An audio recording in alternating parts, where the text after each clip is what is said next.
Hi viewers, ఎలా ఉన్నారు? మరో ఇంట్రెస్టింగ్ రెసిపీతో మీ ముందుకి వచ్చేసాను. ఈరోజు చేయబోయే రెసిపీ ఆలు ఎగ్ గ్రేవీ కర్రీ అండి. చాలా బాగుంటుంది, చాలా కమ్మగా ఉంటుంది ఈ కర్రీ. మరి ఎలా చేయాలో చెప్పే ముందు ఇప్పుడు వరకు సబ్స్క్రైబ్ చేసుకోకపోతే నా ఛానల్కి సబ్స్క్రైబ్ చేసుకోండి.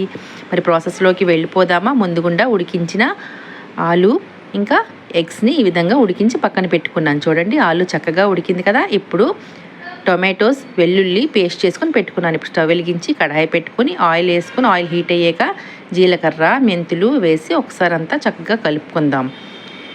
ఈ పోపు కొంచెం వేగిన తర్వాత ముందుగా ఉల్లిపాయలు, పచ్చిమిర్చి కట్ చేసుకున్నానండి, అది కూడా ఇందులో వేసేద్దాం.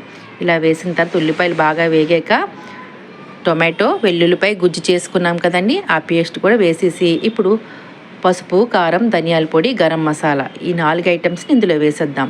ఇలా వేసిన తర్వాత ఒకసారి అంతా కలుపుకోవాలి. ఇది బాగా వేగిన తర్వాత ఇదిగోండి, ఇప్పుడు ముందుగుండా మిక్సీ చేసుకున్నాం కదా, అందులోనే కొద్దిగా వాటర్ వేసుకొని ఇందులో వేసేద్దాం. ఈ గ్రేవీ అంతా ఒకసారి కొంచెం బాయిలింగ్ పాయింట్కి వచ్చేసిన తర్వాత ఎగ్ తర్వాత పొటాటోస్ని ముందుగుండా ఉడికించుకున్నాం కదా, అది కూడా ఇందులో వేసేయాలి. ఇలా వేసిన తర్వాత ఒకసారి అంతా చక్కగా కలుపుకోవాలి.